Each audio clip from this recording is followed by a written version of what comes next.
invitación. De verdad es un honor para mí estar con ustedes, poder compartir un poco de esta divulgación económica en la que vengo estando involucrado desde hace un tiempo.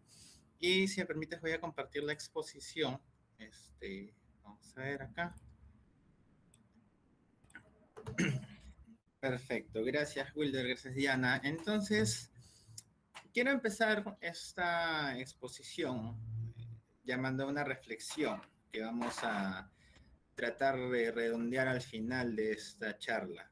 Y es, ¿por qué en un país con tantos recursos naturales, en un país que se conoce bendecido por la naturaleza y en un país en el que se ha disfrutado de un crecimiento sostenido, que ha sido prácticamente la envidia de Latinoamérica hasta el 2019, seguimos teniendo esta idea común, seguimos teniendo el conocimiento compartido de que es un país con mucha pobreza?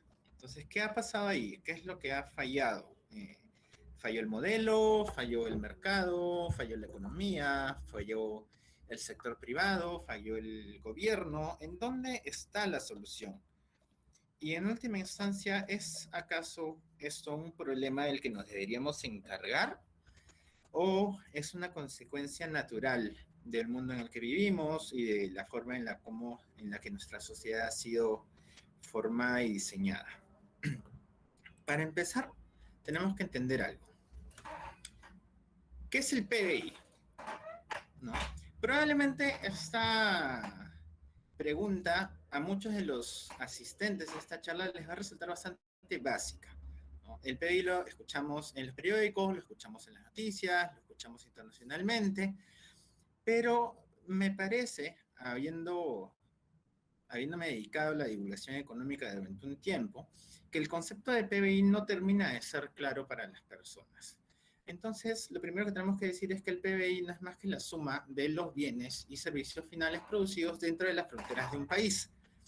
Para este indicador en particular, no importa realmente si la empresa que está produciendo es nacional o es extranjera. Lo que cuenta es que esta empresa produzca dentro de las fronteras de un país. En este caso, vamos a ver el caso de Perú. Y obviamente este indicador se mide en un periodo de tiempo que normalmente es un año, aunque si nosotros revisamos reportes como los del Ministerio de Economía y Finanzas, de repente algunos reportes del Fondo Monetario Internacional y del Banco Mundial, vamos a ver que se suelen hacer análisis interanuales y no necesariamente se va a ver un año completo contra un año completo, ¿no? Entonces de esto podemos entender que el PBI nos señala cuánto se produjo en un país y ya. ¿Cómo se calcula este PBI entonces? ¿Cómo hacen los economistas, cómo hace el gobierno, cómo hace el Ministerio de Economía y Finanzas para calcular ese PBI? Porque es tan importante. Bueno, hay tres métodos, pero el método más común, el más fácil de entender en todo caso, es el método del gasto, en el que nosotros vamos a sumar el gasto del Estado, el gasto del gobierno, la inversión privada, que esa es la famosa inversión que siempre estamos tratando de promover, ¿no? El consumo privado, y eso se refiere a lo que compro yo, lo que compran las personas que están viendo esta exposición, lo que compramos todos los días. Le vamos a sumar las exportaciones, que es todo lo que el país vende al extranjero. Otra vez, acá no estamos midiendo si la empresa que vende es nacional o es extranjera, y le vamos a restar el valor de todas las importaciones. ¿Para qué nos sirve entonces saber esto? Disculpen. El PBI entonces como un indicador nos va a mostrar únicamente lo que hemos producido, pero este dato necesita mucho contexto. Si bien es sencillo y podría decirse que hasta tentador tratar de inferir ciertas cosas teniendo el PBI, lo real es que el PBI es afectado por muchas cosas, ¿no? Tenemos que conocer factores acerca del país como el tamaño de este mismo país, qué tanta población tiene, qué tan industrializado está, cuál es su balanza comercial, es decir, cuál es la diferencia entre todo lo que ha vendido al extranjero y todo lo que ha comprado el extranjero, y cómo todos esos factores se combinan para lograr que ese PBI se traduzca en cosas como calidad de vida, como desigualdad, como distribución del ingreso. Entonces, cuando estamos hablando de PBI, usualmente no nos enfocamos tanto en el valor neto, en el valor nominal o en el valor real del PBI, sino que nos enfocamos más bien en cómo ha evolucionado este indicador de un año para otro, lo que comúnmente conocemos como crecimiento. Entonces, cuando comparamos el PBI de un país en 2 años distintos, vamos a tener en la realidad dos resultados, ¿no? Vamos a tener que el PBI o creció o se redujo. Hay un tercer resultado, que es que el PBI no cambió, pero no conozco un solo caso en el que el PBI se haya mantenido exactamente igual de un año para otro. Siempre hay por lo menos una variación mínima, ¿no? Sin embargo, esos dos resultados pueden tener una serie de razones detrás de ellas. Y ahora quiero mostrarles solamente dos, ¿no? Vamos a hacer lo que hacemos todos los economistas al momento de analizar un país. Vamos a modelar, ¿no? Y les voy a pedir a todos que nos imaginemos una economía en la que tenemos solamente producción de papas, ¿ok? Imaginemos que el Perú, por ejemplo, es un país en el que lo único que se produce son papas. Y además es una economía cerrada. Es decir, lo que vamos a producir en el país se va a quedar dentro de las fronteras y no vamos a importar nada, no vamos a exportar nada. ¿Qué pasa entonces? Si en el año 1, no sé cómo poner el puntero acá, a ver, un ratito. ¿Se puede poner puntero acá?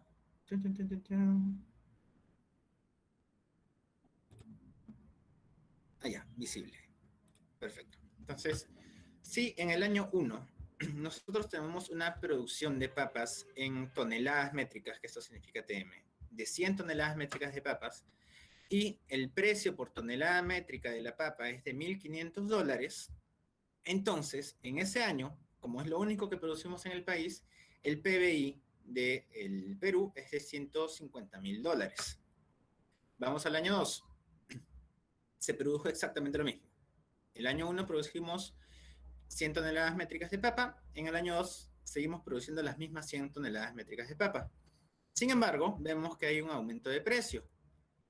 Sin haber producido una sola papa más en el Perú, entonces vamos a ver que nuestro PBI ha crecido. Pero este PBI ha crecido solamente porque hubo un aumento de precio. Y hemos tenido un aumento de 13% del PBI. Es importante. Veamos otra razón. Un crecimiento por el aumento de la producción. Igual, economía cerrada, producimos solamente papa, y en el año 1 vamos a producir 100 toneladas métricas de papas, que a un precio de $1.500 la tonelada métrica nos va a dar un PBI de $150.000. Para el año siguiente vamos a producir 120 toneladas métricas de papa. Esas 120 toneladas métricas de papa van a tener el mismo precio, vamos a mantener a $1.500, y el resultado es que nuestro PBI ha aumentado a $180.000.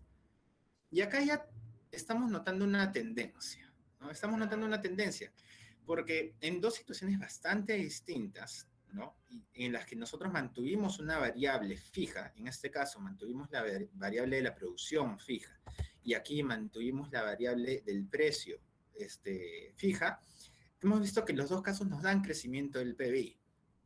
¿Qué pasa entonces cuando tenemos un crecimiento negativo? ¿Qué pasa cuando tenemos un aumento de la producción, ¿no? En el que en el año 1 nosotros hemos producido 100 toneladas métricas de papas y en el año 2 hemos producido 115 toneladas métricas de papas. En términos reales, nosotros hemos producido más. Nuestra producción ha sido mejor. Sin embargo, vamos a ver que como en el año 1 el precio era de $1.500 por tonelada métrica de papa y en el año 2 teníamos solo un precio de $1.200 por tonelada métrica de papa, habiendo aumentado 15% nuestra producción de papa, nuestro PBI se ha visto reducido en 8%. Ahora, los más conocedores del tema podrán decirme con toda justicia, mira, esto es solamente el PBI nominal, ¿no? Si nosotros mantuviésemos los precios del año 1 y lo multiplicáramos por la producción de toneladas métricas del año 2, entonces tendríamos un aumento de 15% en el PBI. Y eso se llama el PBI real. Pero acá comenzamos a ver la necesidad de contexto de esta cifra, la necesidad de contexto de nosotros decir si el PBI creció y cuánto creció y cómo creció. Entonces, al momento de evaluar un crecimiento, no es tan sencillo como decir tenemos que crecer 10%, porque hay una serie de factores muy grandes que van a afectar ese número final del 10%. Y vamos a volver acá. Yo quiero que vean cuáles son los factores que van a influir en este cálculo del PBI. Uno de los más potentes probablemente es el gasto del Estado. Cualquiera que haya trabajado en el sector público, que tenga algún conocimiento práctico de cómo se manejan las cosas en el Estado, sabe que cuando no se va a llegar a una meta de crecimiento del PBI, lo que hace el Estado es pisar el acelerador. Y se comienza a gastar, a gastar, a gastar, a gastar, a gastar, y entonces el PBI sube. ¿Eso es trampa? ¿Está bien? ¿Está mal? Queda a criterio de ustedes, pero el hecho es que el PBI sube y sube en su misma fórmula. Entonces, ¿cómo podemos confiar tan ciegamente en un indicador como el PBI si ya vimos que no es más que la suma de ciertos factores? Acá tenemos el resumen de lo que había pasado, ¿no? El crecimiento real. El crecimiento real en el escenario 1 fue de 0. En el escenario 2 fue de 20% y en el escenario 3 fue de 15%. Entonces, si tomamos los precios como base, los precios del año 1, vamos a ver que en términos reales la producción puede haber mejorado más o menos o de repente no mejoró nada. Decíamos, entonces, ¿qué factores afectan el PBI dentro de una larguísima lista? ¿No? Por ejemplo, el crecimiento o reducción poblacional. Estamos en medio de una pandemia que ha cobrado la vida de 180.000 peruanos. Eso va a afectar nuestra producción, sin tomar en cuenta el hecho de que pues, nos hemos visto obligados de alguna manera a quedarnos en nuestras casas y no hemos podido salir a producir. Durante el segundo gobierno de Alan García tuvimos este problema acá, ¿no? El precio de las exportaciones se fue, bueno, no fue un problema, todo lo contrario, ¿no? Tuvimos una bendición que fue que el precio de las exportaciones subió bastante y por lo tanto tuvimos un gran crecimiento del PBI, pero fue un factor completamente externo a lo que nosotros habíamos manejado. Eso no fue gracias a nosotros. Nosotros seguimos vendiendo los mismos minerales. El precio de las importaciones, si de repente, como ha pasado ahora en la pandemia, ¿no? Las mascarillas KN95, que en algún momento voy a tirar un número X, significaban 10 millones de dólares de importaciones que le restaba el crecimiento del PBI. Llegó la pandemia, disculpen, llegó la pandemia, las mascarillas aumentaron de un día para otro en 20 veces su precio, y como las teníamos que importar, y además comenzamos a importar más porque necesitábamos protegernos, resulta que eso impactó el crecimiento del PBI. La diferencia entre esas exportaciones y las importaciones entonces es la balanza comercial neta. Tenemos la famosísima inversión extranjera, tenemos el tipo de cambio que ahora nos trae a todos corriendo para un lado y para otro, tenemos la situación política que afecta a un gasto estatal.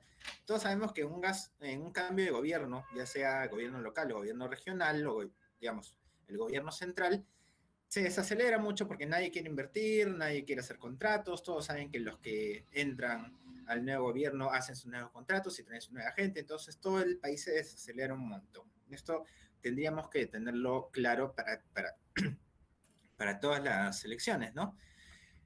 Otro factor que puede afectar el PBI, disputas comerciales entre naciones, ¿no? La disputa comercial entre China y Estados Unidos afectó no solamente a China y Estados Unidos, sino afectó a una serie de naciones que no tenían casi nada que ver con el conflicto, pero que se vieron afectadas. Disputas geopolíticas, como la guerra en el Medio Oriente, que ha afectado enormemente la capacidad de producir de países como Irán, Irak, el mismo Israel, ¿no? Las tendencias de consumo. ¿Se acuerdan de los fidget spinners? ¿No?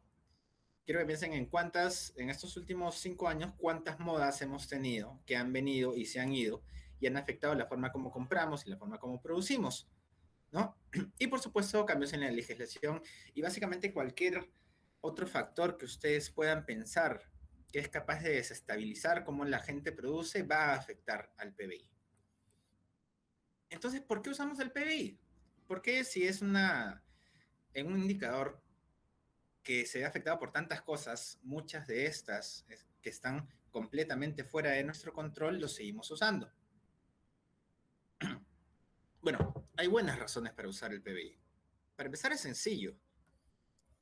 Si yo le digo a alguien que el PBI creció 10%, probablemente no sepa todo lo que esto implica, pero va a saber que crecimos 10%. Es un número fácil de entender. Es además objetivo, ¿no? Es un 10%. O sea, ¿es bueno o es malo? Realmente eso depende de quién lo esté mirando y cuáles hayan sido las metas que se han trazado, pero el hecho de que hayan crecido 10% es objetivo. Es fácil de comunicar, es comparable además, porque cuando nosotros tenemos el crecimiento del PBI podemos compararnos con Chile, nos podemos comparar con Bolivia, nos podemos comparar con Estados Unidos y nos podemos comparar con China, ¿no? Solamente, ojo, en el crecimiento del PBI.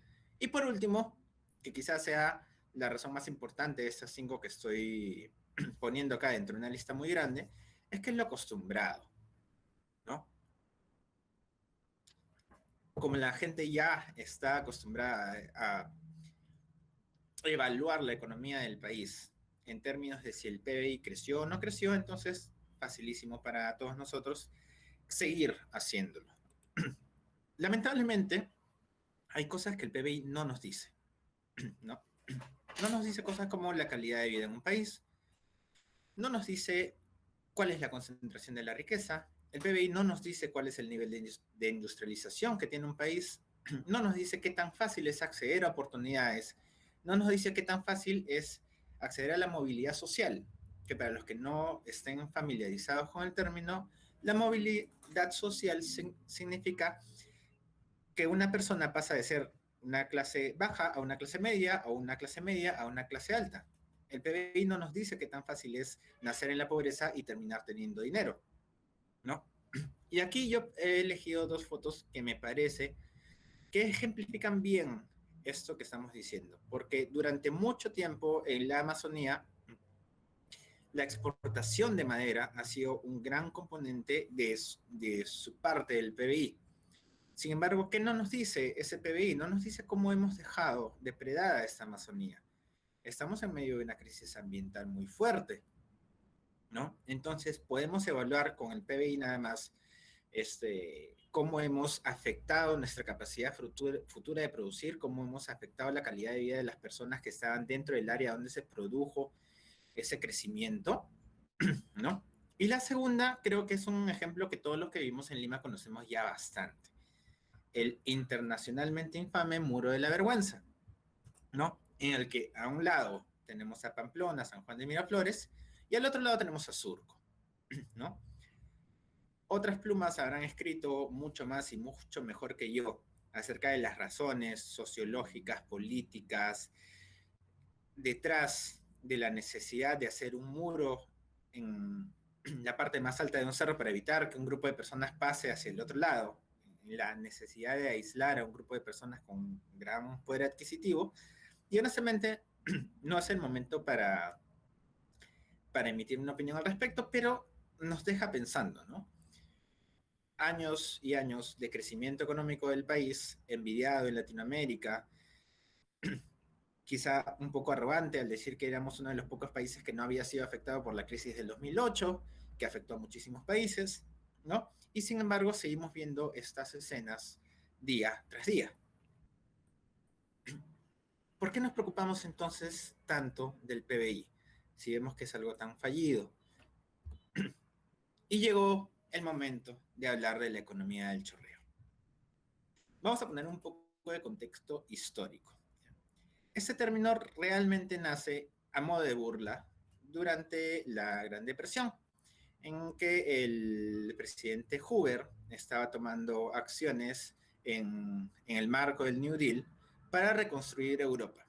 Y acá un pequeño paréntesis, porque recordemos que la razón por la que Estados Unidos es ahora el país más poderoso y más rico del mundo es justamente porque en ese momento, después de la guerra, tomaron la decisión de ayudar a reconstruir Europa y en consecuencia tomaron una posición geopolítica muy importante. Fue una movida espectacular de Estados Unidos, ¿no?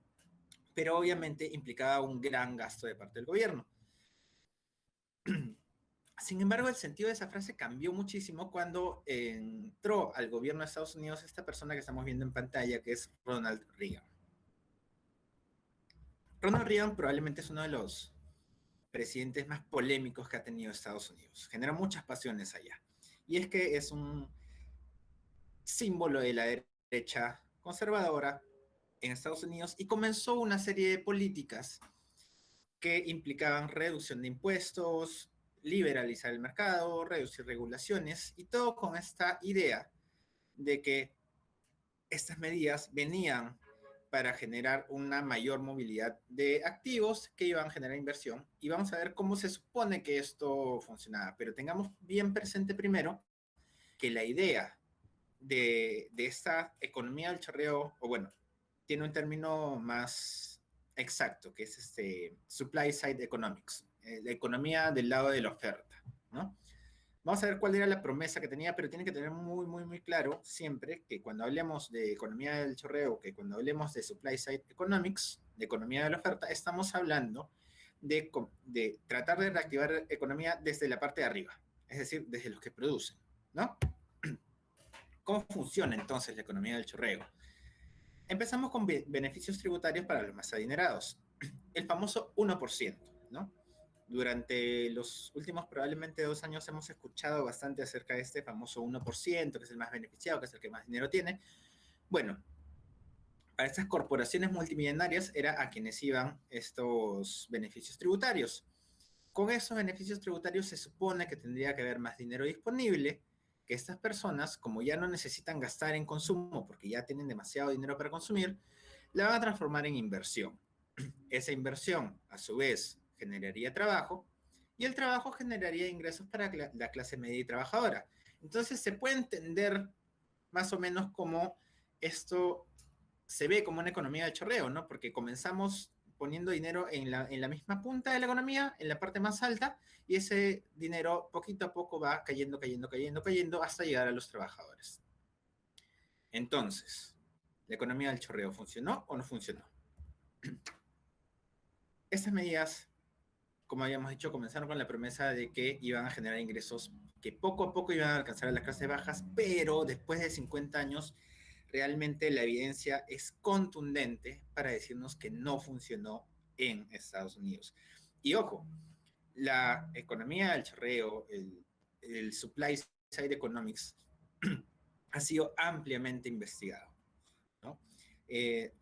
Por ejemplo, ahora me perdonarán que refiera un poco a los videos que hago de divulgación de economía, pero alguna vez me preguntaron por la curva de Kuznets, ¿no? Que esta curva decía cómo se comportaba la desigualdad en función del crecimiento económico, ¿no? Entonces, el señor Kuznets lo que decía es, mira, el país crece y mientras el país crece se va haciendo más desigual, pero llega un punto en el que ya no puede ser más desigual y llega la igualdad a todos. 50 años en Estados Unidos y esto no ha pasado. Vamos a ver datos, porque no me tienen que creer a mí. Vamos a ver cómo ha evolucionado el ingreso de el 1%, el famoso 1% en Estados Unidos y toda la mitad de abajo de la economía de Estados Unidos. ¿Ya? Esta información la he sacado, disculpen, esta información la he sacado de el World Inequality Database. Ya es una página muy seria que tiene información de excelente calidad. ¿Ya? Y lo que vamos a ver acá es la línea dorada medio mostaza, es el ingreso del bottom 50%, es decir, de la mitad de abajo de la economía de Estados Unidos. Y la línea azul es el ingreso del top 1%. ¿No?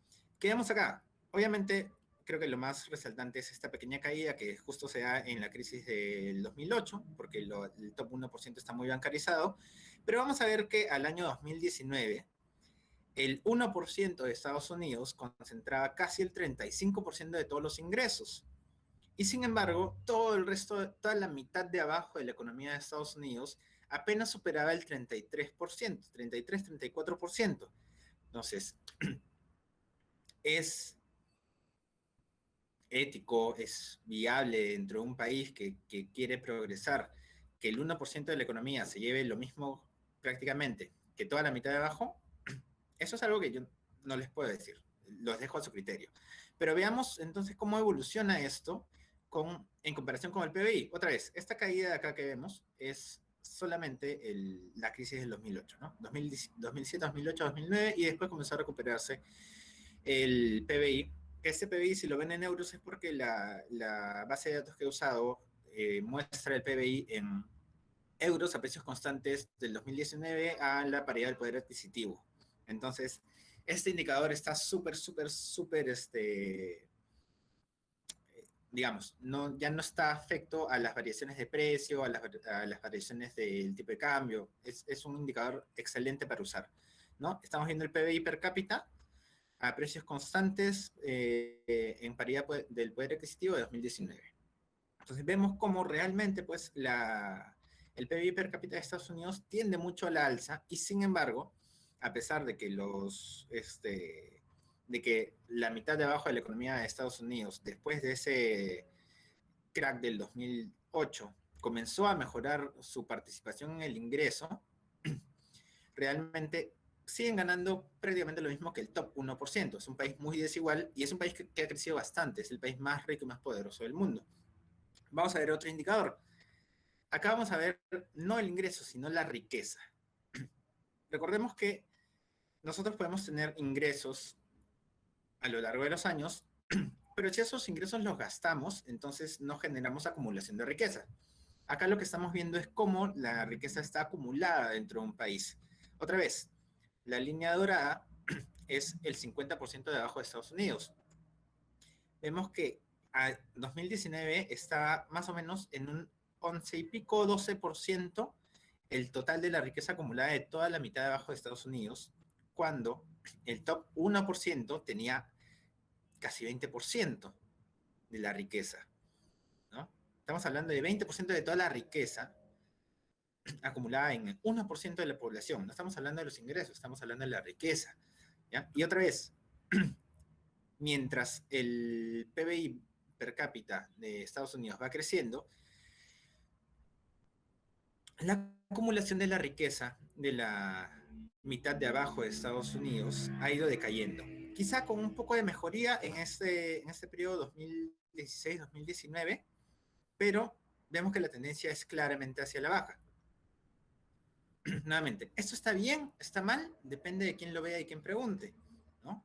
Creo que es un sentimiento común entre todos, o por lo menos espero que lo sea, que este tipo de desigualdad no debería darse, ¿no? Que la mitad del país, de la economía de un país, no debería estar ganando apenas el 10% de los ingresos. Pero acá lo que nos interesa y por lo que hemos venido acá, creo, es Perú. Así que vamos a ver el caso Perú. Lamentablemente, en esta base de datos no he encontrado datos acerca de la acumulación de la riqueza. Aunque quisiera recordarles que hace unas semanas Bloomberg, de la base de datos de la desigualdad mundial, sacó un informe en el que se equivocaron, en el que decían que el top 1% de Perú concentraba el 42% de la riqueza. Ese dato estaba equivocado. El dato real era 24%.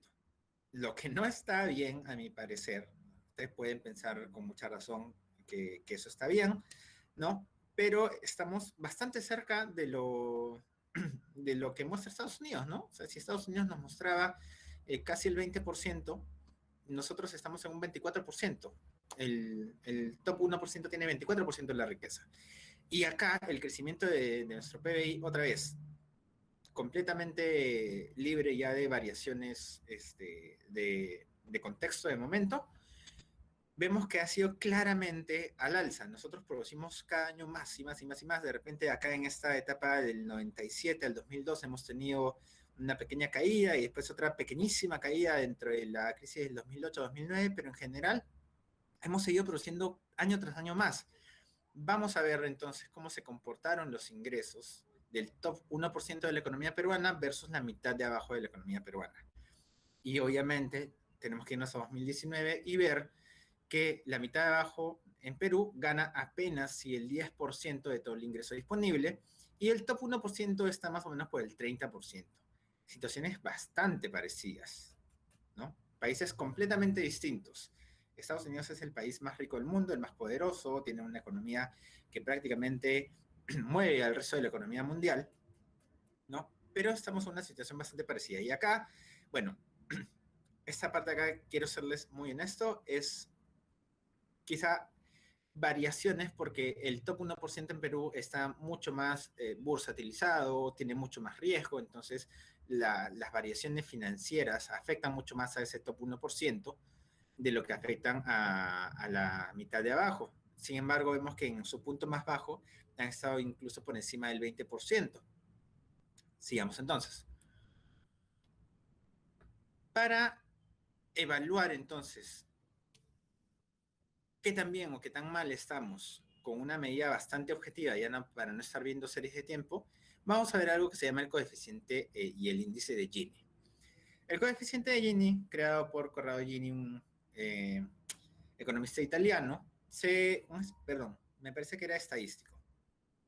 Se creó con la intención de medir el nivel de desigualdad en los ingresos de un país, ¿no? Entonces, cuando el coeficiente es 1, el ingreso se concentra en una sola persona, y cuando el coeficiente es 0, los ingresos están perfectamente distribuidos, ¿no? El índice es simplemente agarramos el coeficiente, lo multiplicamos por 100. Vamos a ver cómo se comporta Perú con este índice Gini, es decir, qué tan desigual realmente es Perú. La línea dorada es el coeficiente de Gini, ¿no? Y yo he agregado esta línea azul, que es el avance que hemos tenido sobre este coeficiente. Vamos a ver algo bastante importante. Lo que nosotros deberíamos querer que pase es que esta línea azul siempre tendiese a la baja, ¿no? Porque mientras nuestro coeficiente Gini, nuestro índice de Gini se hace más bajo, ¿no? Se hace más bajo, nosotros tendríamos que ver que el efecto en la desigualdad sea más o menos parecido y que cuando nosotros vamos bajando, la desigualdad se vaya reduciendo. Estas variaciones que vemos hacia abajo son lo que deberíamos esperar, ¿no? Que cuando se reduce el índice de Gini, nosotros veamos una gran reducción en la desigualdad, es decir, que hayamos avanzado bastante en ese coeficiente de Gini, pero vemos que definitivamente pues no es lo que está pasando, porque a partir de 2009 nosotros vamos bajando, bajando, bajando nuestro índice de Gini, y sin embargo nuestro avance es bastante cortito, es decir, esta reducción de la pobreza que vemos acá se desacelera considerablemente. Vamos a ir a este gráfico acá, que nos dice, que nos muestra la variación del PBI que tenemos anualmente y su relación con el avance que tenemos sobre este índice de Gini, ¿no? No quiero que se compliquen mucho con esto, no quiero que se compliquen demasiado con esto, porque realmente acá, en este cuadro, les soy muy honesto, no hay nada conclusivo.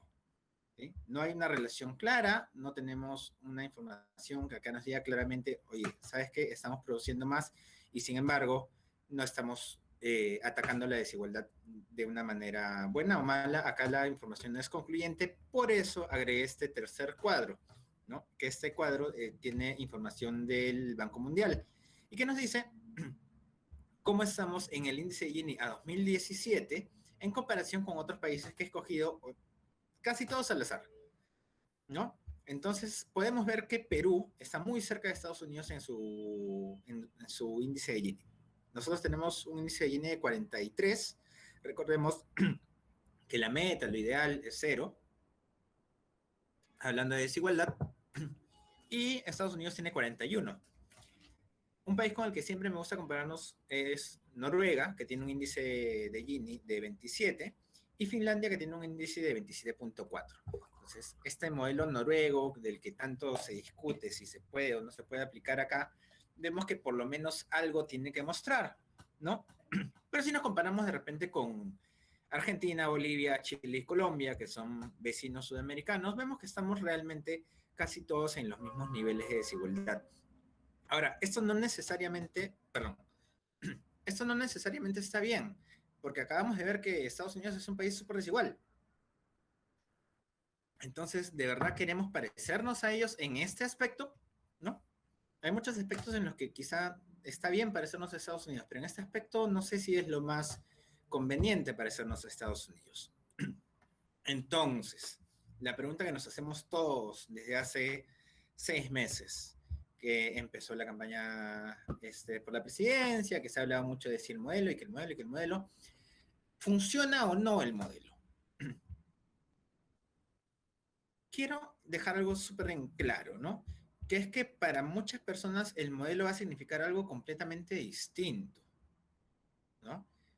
Si ustedes le preguntan a un economista, a un ingeniero, a un abogado y a un trabajador, no sé, a un asalariado sin mayor capacitación, todos ellos van a tener una idea distinta de lo que es el modelo.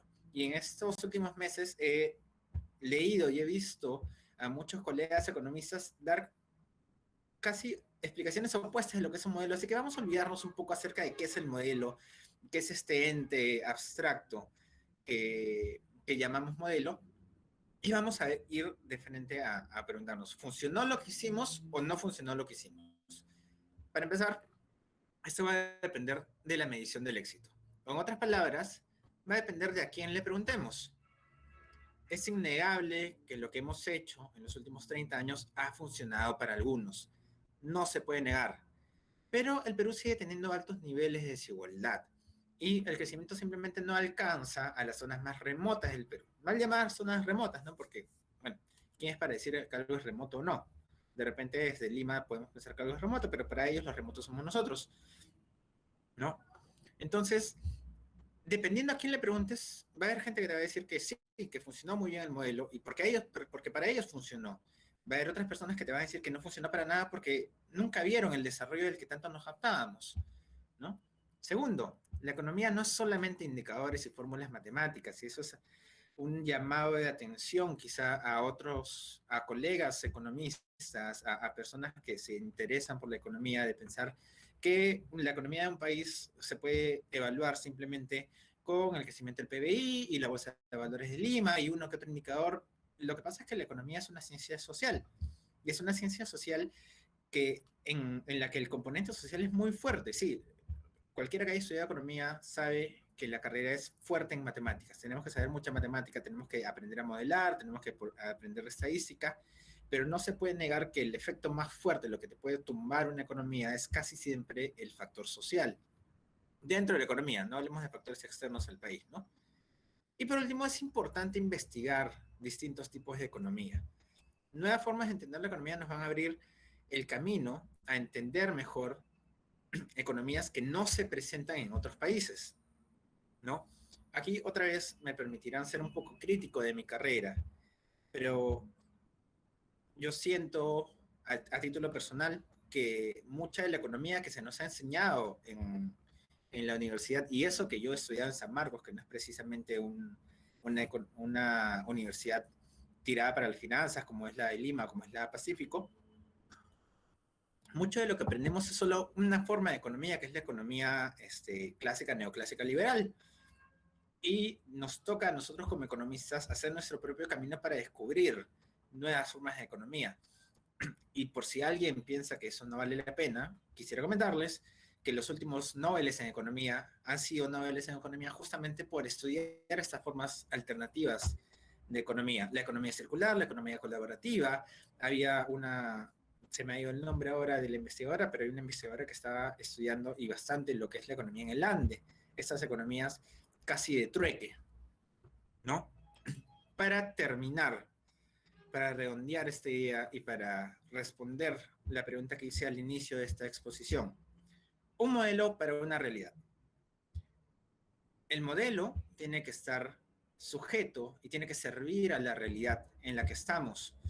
La realidad nunca va a servir al modelo. Si cambia la realidad, cambia el modelo. Y la realidad cambia constantemente, se actualiza. evoluciona. Por lo tanto, nuestros modelos también tienen que evolucionar. Y esto va absolutamente para todas las corrientes de la economía.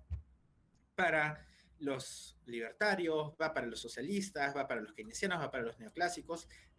Estamos en tiempos en que la economía y la realidad y la sociedad cambian tan vertiginosamente que pensar que ideas que se han dado incluso 15 años atrás siguen siendo completamente válidas, o que podemos coger un modelo X de un país y traerlo acá al Perú, sea este país Bolivia, o sea Noruega, o sea Estados Unidos, o sea Afganistán, nos vamos a dar contra la pared. Vamos a ver que no va a funcionar porque nuestra realidad, nuestra idiosincrasia, nuestra sociedad, nuestra forma de comunicarnos y de relacionarnos con nuestros compatriotas y con las personas que vienen acá y con las personas que vienen del extranjero es distinta. Entonces es importantísimo que comencemos a explorar, que comencemos a estudiar, que se financie la investigación en economía para poder trazar un modelo realmente peruano que considere las variables que tenemos acá, que considere cómo es nuestro país y que nos trace metas con las que estemos todos comprometidos y de acuerdo. Muchas gracias por su atención a todos, espero que les haya servido mucho y ahora les doy la palabra por si tienen alguna pregunta. Gracias.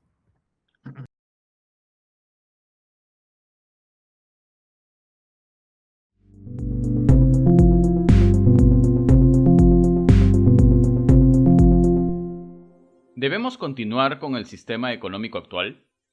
¿Debemos cambiar al sistema comunista o socialista? ¿Debemos ajustar el actual y para tal efecto se necesita cambiar el capítulo económico de la Constitución? No hay un modelo en especial de los modelos antiguos que vaya a funcionar perfectamente para el Perú. Duele decirlo a veces, pero la economía es mucho prueba y error, es ir ajustando tornillos y tuercas para ver qué funciona y qué no funciona. Lo que tenemos que tener todos súper claro es qué objetivo estamos persiguiendo, ¿no? Lo importante son los objetivos y que esos objetivos se tracen de una manera quizá colaborativa, ¿no? El Perú es un país bastante fragmentado, hay mucha distancia social. Entonces, realmente la pregunta debería ser, ¿cuáles son los objetivos que debemos perseguir? Porque cuando tengamos esos objetivos, vamos a saber cuál es el mejor método para hacerlo.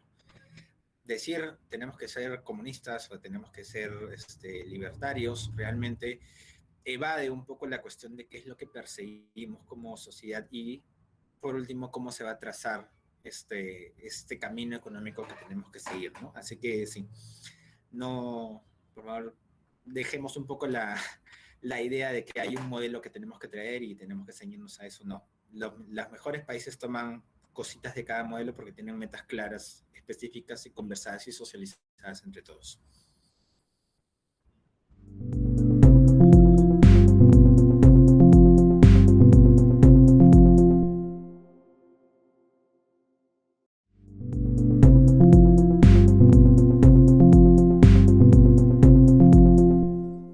¿Nacionalizar o expropiar las empresas privadas es viable? ¿Qué diferencias hay entre estas políticas de Estado? De acuerdo, gracias Mónica. A ver, la diferencia entre nacionalizar y expropiar es que en una se trasladan los capitales hacia personas jurídicas y naturales que sean miembros del país, o sea, ciudadanos, ¿no? No sé, hablemos de Saga Falabella, ¿no? Que está en boca de todos ahora.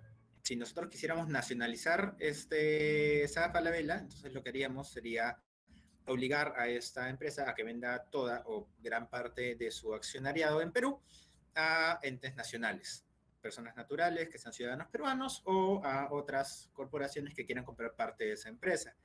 Cuando se habla de expropiar, ya se habla de una propiedad del Estado, ¿no? En cuanto a si es viable o no, depende de qué es lo que quieres lograr, ¿no?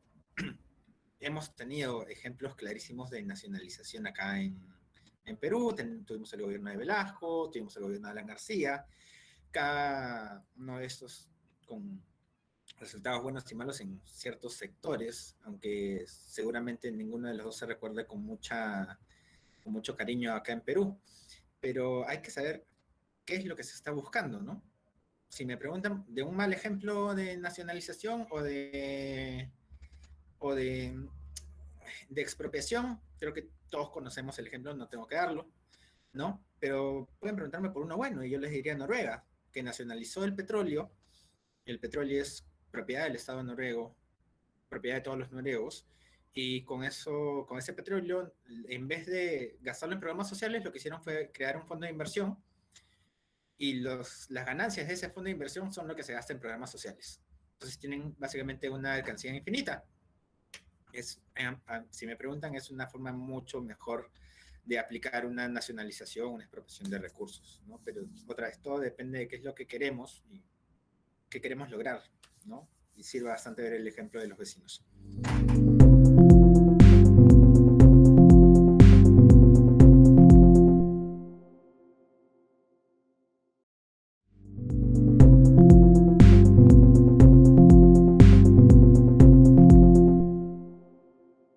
¿Por qué se pone más énfasis en la macroeconomía y no en la microeconomía? De acuerdo. Me parece nuevamente que hay una especie de confusión a veces en los términos que se usan. Resulta que la macroeconomía es el estudio de los agregados macroeconómicos. Eh, un agregado macroeconómico resulta de juntar todo un grupo de personas, sumar su conducta y evaluarlo desde ahí. Entonces, un ejemplo de macroeconomía es pues el PBI, el índice de Gini que les he mostrado, la concentración de la riqueza, son indicadores que nos sirven para evaluar el país como un todo. La microeconomía, en cambio, evalúa el comportamiento del consumidor individual, de los mercados. Eh, Poner énfasis desde el gobierno en la microeconomía realmente no resulta muy provechoso porque no te permite controlar el país como un todo o tener una visión amplia de eso, ¿no? Yo lo que entiendo por esta pregunta es que quizás se está preguntando por qué se ven las cosas tan a nivel macro y no se piensa en el productor de la papa o no se piensa en el pescador. Y la respuesta es que es difícil llegar a ese nivel en un estado que nunca estuvo presente, ¿no? Sobre todo en un país en el que el Estado tiende a ser visto más como una traba que como un ente que te debe ayudar a surgir, a mejorar tu situación. Es muy difícil para el Estado llegar a negociaciones. El Estado muchas veces ni siquiera entiende cómo se mueven ciertos sectores. Producto de eso, tenemos en todos los ministerios gente que viene del sector privado, ¿no? Que no está mal, no está mal, pero ese es el problema, ¿no? Muchas veces ver la economía desde una big picture, de verlo desde lejos, verlo todo desde arriba, sirve para saber cómo se están moviendo las cosas en grande. Es difícil evaluarlo desde el consumidor individual.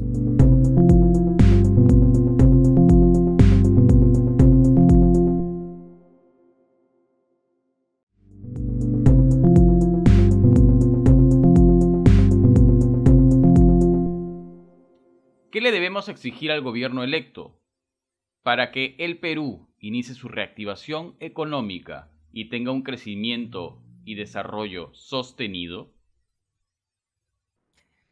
Claridad. El peor enemigo de una economía, y es más, de una economía como la nuestra, es la incertidumbre, es el no saber qué va a pasar. Justamente cuando estábamos hablando, pues, no sé si ya mencionar la economía austriaca, pero fue una escuela que hizo avances enormes en el tema de las expectativas y cómo estas expectativas afectan a la economía. Lo hemos visto en estas últimas semanas, ¿no? Cuando la gente no sabe qué va a pasar es cuando más asustada está, cuando no quiere moverse. Si por lo menos tuviésemos nosotros una buena idea de qué es lo que va a pasar, entonces podríamos hacer un plan para lidiar con lo que sea que va a pasar. Mientras que no haya claridad sobre cuál es el camino, mientras se vaya cambiando de un lado para otro y venga una versión y después a los 3 días venga otra versión, entonces la gente no va a tener confianza para invertir, el inversor pequeño y el inversor grande. Esto no es para decir que no está bien mejorar un plan de gobierno, que no está bien hacer ajustes cuando tienes nueva información que llega y nuevos técnicos que te ayudan a formar. Pero mientras no haya esta certeza sobre el futuro, realmente pues, no veo una reactivación económica que se geste de una manera sostenible.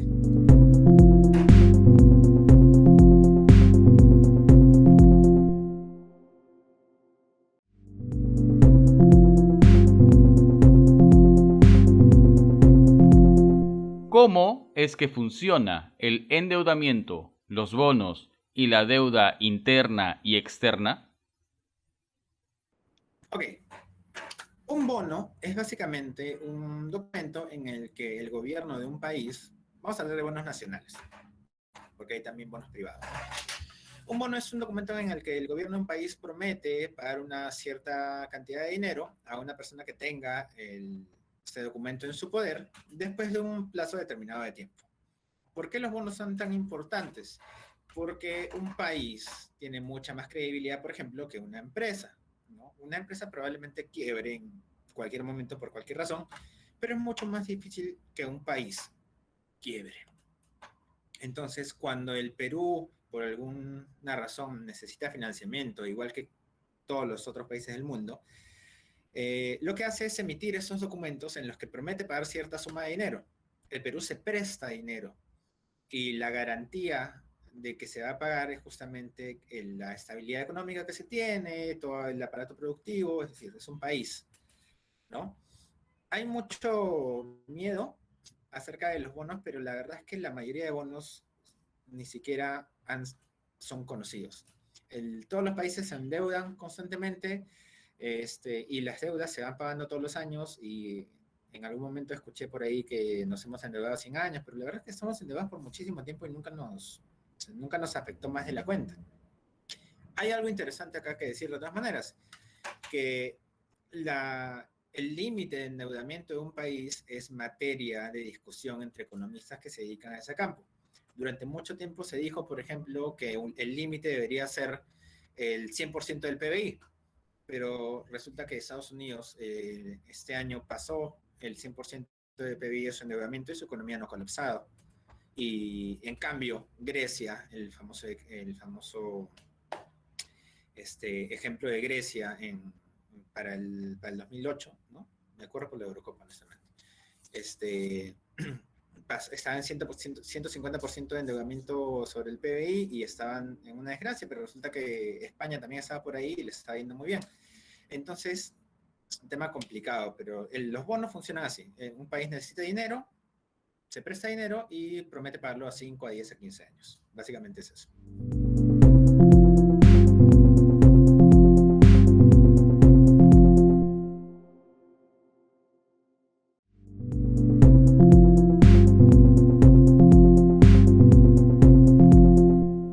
Ante el planteamiento de Perú Libre sobre restringir las importaciones, ¿cómo esto afectaría al precio de los alimentos y a las exportadoras que necesitan insumos y maquinaria no producidas en el país para elaborar sus productos? A ver, probablemente si ustedes tienen AFPs, entonces ustedes tienen bonos peruanos. Y esa es la deuda interna. Esos bonos se pueden vender dentro del mercado nacional, se pueden vender afuera. Eso es. ¿Por qué es diferente la deuda interna y la deuda externa? Básicamente porque cuando un país comienza a tener muchos bonos de otro país, tiene poder político sobre ese país, ¿no? Porque esta es una movida bastante conocida en cuanto a bonos, ¿no? Si yo tengo, digamos, el 30% de endeudamiento del Perú, yo tengo el poder de mañana salir al mercado y comenzar a rematar esos bonos. Como yo remato esos bonos, lo que va a pasar es que esos bonos van a bajar de precio en el mercado y ese bajón de precios en el mercado se va a interpretar como que el país que emitió esos bonos, por alguna razón, ya no es tan fiable y eso va a afectar la capacidad de endeudamiento de ese país. Esa es la gran diferencia entre la deuda interna y la deuda externa.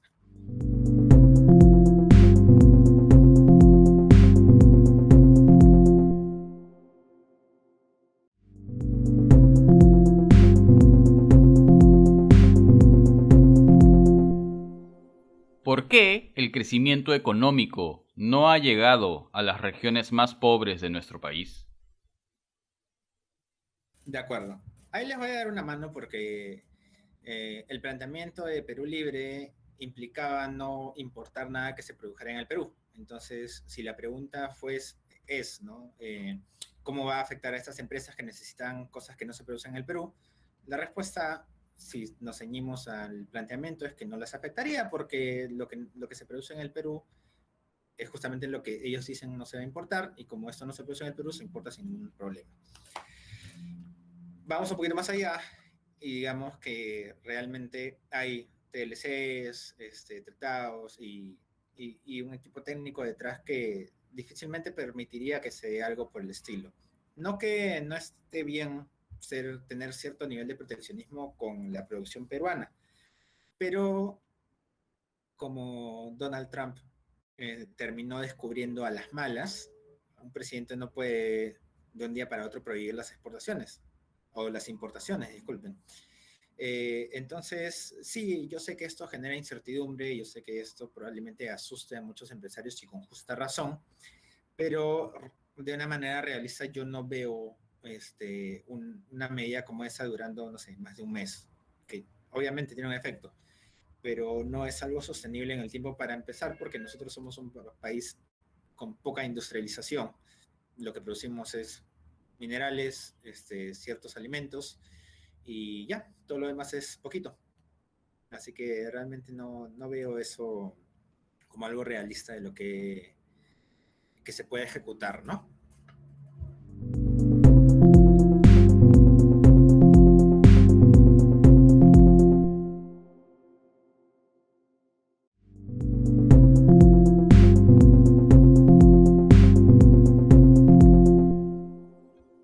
¿Por qué deberíamos preocuparnos por reducir la desigualdad? No hay ninguna razón que nos obligue a preocuparnos por reducir la desigualdad. Esa es mi respuesta.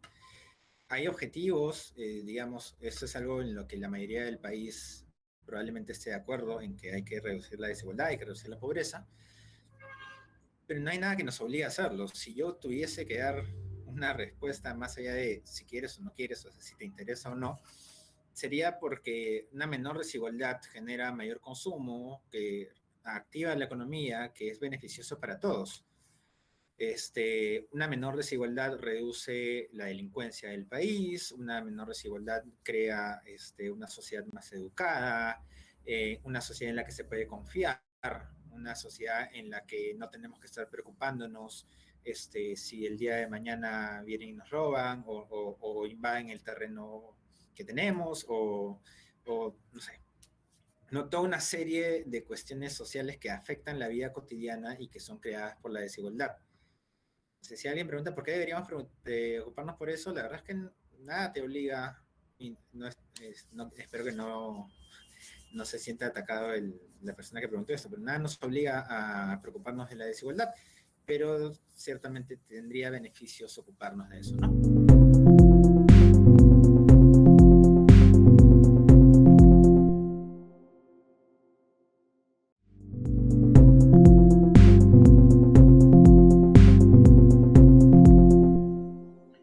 ¿Es posible tener crecimiento económico sin inversión privada, nacional y extranjera? Eh, bueno, remitámonos a la fórmula del PBI, ¿no? Gasto del gobierno, inversión privada, el consumo de las personas, exportaciones, le restamos las importaciones, y ahí podemos ver que si por alguna razón no se mueve la inversión privada, el gobierno podría pisar el acelerador como hace siempre y generar crecimiento. No es lo ideal, se puede, no es realista quizá, pero esa fórmula es algo con lo que los mismos eh, economistas, incluso del Ministerio de Economía y Finanzas, batallan bastante porque tenemos que tener una sana relación, un sano equilibrio entre promover la inversión privada y promover lo que es la igualdad, los derechos de los trabajadores, proteger el medio ambiente, ¿no? Si el día de mañana nosotros quisiéramos hacer crecer la economía a punta de exportar maderas finas, podríamos hacerlo, podríamos desaparecer toda la regulación que tenemos en la selva, que bueno, a veces está de bandera, ¿no? Pero podemos reducir esa regulación, dejar que todo el mundo corte madera, exportarla, generar inversión privada, hacer crecimiento del PBI, y sin embargo, estaríamos afectando muchísimo tanto la calidad de vida como nuestra futura capacidad de producción. Y en el otro extremo, pues podríamos volvernos un gobierno totalitario que no quiera inversión privada y una vez que se acabe la plata del gobierno, entonces se acabó todo, ¿no? Es cosa de equilibrio, es cosa de equilibrio.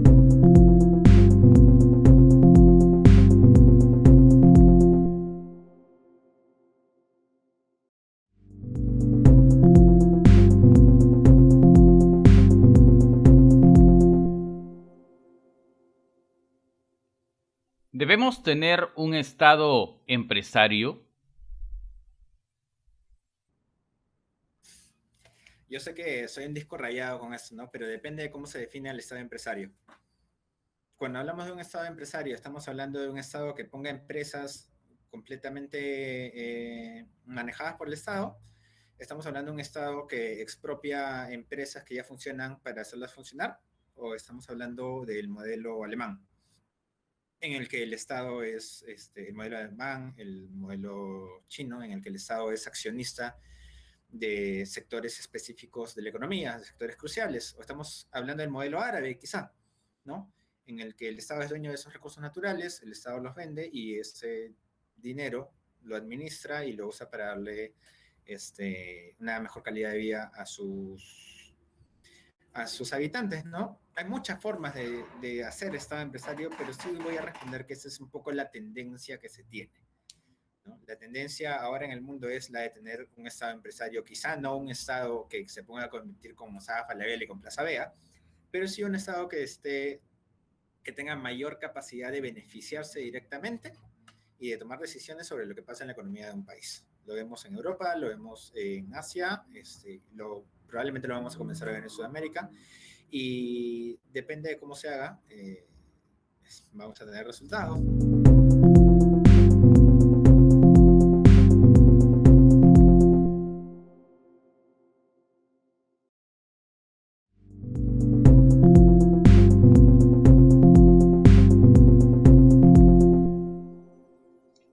¿Se conoce cuánto nos cuesta anualmente el elefantiásico aparato estatal, sin tener en cuenta su ya conocida corrupción y obstaculización burocrática? Tengo que decir que esta pregunta me gustó mucho, así que lo que voy a hacer es volver un ratito a mi presentación, si me lo permiten, ¿ya? Porque yo preparé justo esto. ¿Conocemos cuánto nos cuesta? Por supuesto que lo conocemos, ahora lo vamos a ver. En realidad es tan sencillo como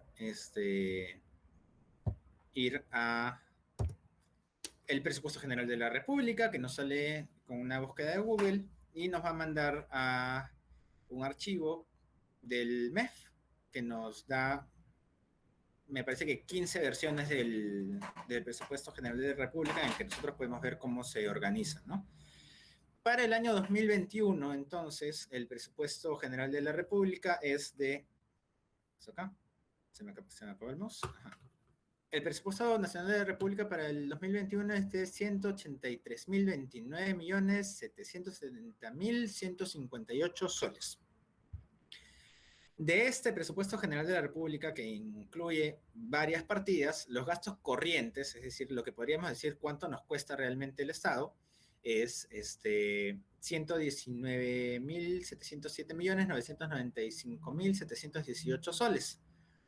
De todos estos gastos corrientes, el impuesto a la renta total del 2020, recaudado por SUNAT, fue 38.000 millones de soles, ¿no? Y de todo este impuesto a la renta, recaudado por SUNAT, que es lo que financia en gran parte al Estado, el impuesto a la renta de quinta categoría fue solamente de 9.000 millones de soles.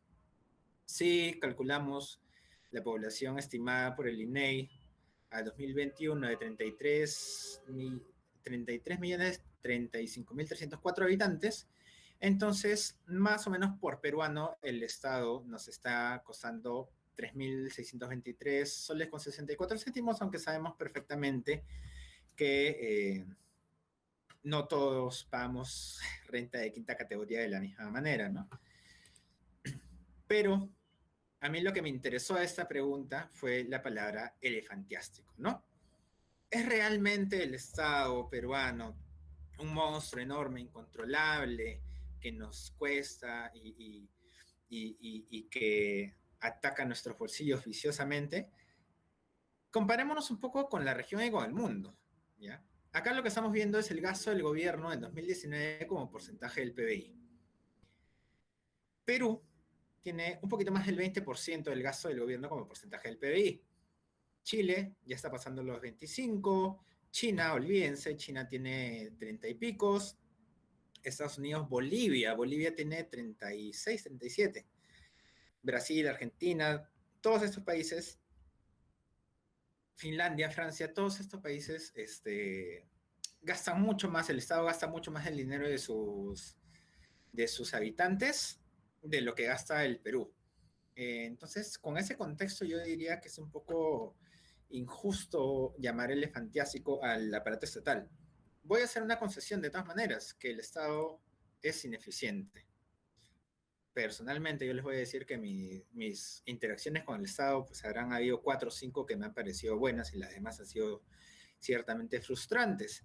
Pero esa ineficiencia no se resuelve bajándole el presupuesto al Estado. Los que tengan empresa acá, y yo he tenido también empresa, me ha tocado batallar desde ese lado, sabrán que lo que hacen 5 personas no la pueden hacer 3, o por lo menos no la pueden hacer bien. Tenemos que exigir eficiencia al Estado, por supuesto que sí, pero no caigamos en la trampa de pensar que como el Estado es ineficiente, entonces hay que bajar el presupuesto o hay que de alguna manera tratar de que nos cueste menos, porque ese camino ya lo recorrieron otros países y no termina siendo bien. Personalmente yo abogo siempre por la eficiencia del Estado, quiero que el Estado sea lo más eficiente posible, pero soy muy cuidadoso de cómo veo al final este gasto del Estado, ¿no? Espero que haya satisfacido la pregunta.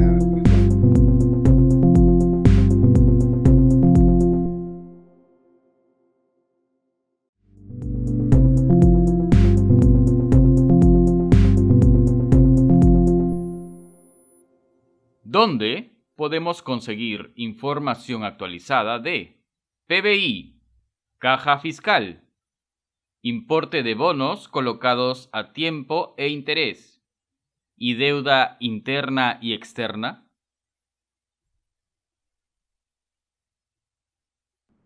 Toda esa información felizmente está en el Ministerio de Economía y Finanzas, que tengo que decirlo, tiene una de las webs más amigables para buscar información. Gran parte de la información justamente que yo sacaba acá para el caso Perú han sido tanto de la SUNAT como del Ministerio de Economía y Finanzas. Así que en ese sentido, INEI, SUNAT, Ministerio de Economía y Finanzas tienen bastante información disponible para quien quiera buscarla. Y sobre todo si les preocupa el presupuesto, un montón de información.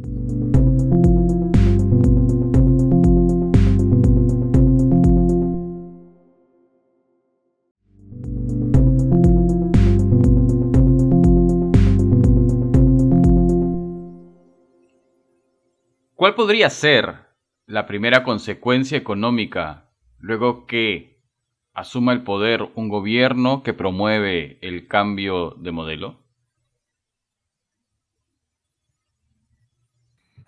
Bueno, los cambios generan incertidumbre, la incertidumbre genera desaceleración de la economía y de alguna manera pues la metatesiofobia peruana es casi una tradición. Al Perú no le gustan los cambios.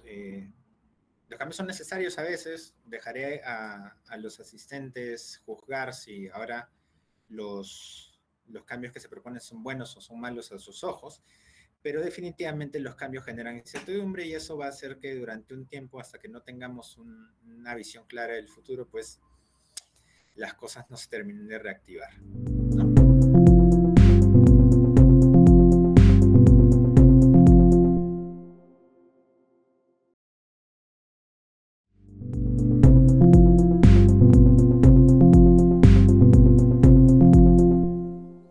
Actualmente, el precio del dólar en el Perú está por las nubes, pero está cayendo en un panorama global.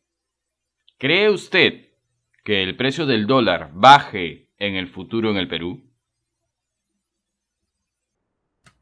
Definitivamente sí. En alguna ocasión ya he expresado mi opinión acerca de eso, y es que el problema de la concentración de la divisa en el Perú suele ser bastante grande, ¿no? Y en tiempos de incertidumbre, eso es algo que pasa, ojo, nuevamente, todas las elecciones, no me crean a mí, pueden ir a revisar la data histórica del tipo de cambio del dólar, y van a ver que siempre antes de la segunda vuelta hay una subida del precio del dólar. Creo que la única excepción con poquito cambio fue la segunda vuelta entre Fujimori y Kuczynski, pero Toledo, García Humala, es más, la primera vuelta en la que parecía que Mendoza iba a pasar a segunda, también hubo subida del dólar, va a bajar, va a bajar. O sea, ahora ha sido algo un poco exagerado, pero de que baja, baja.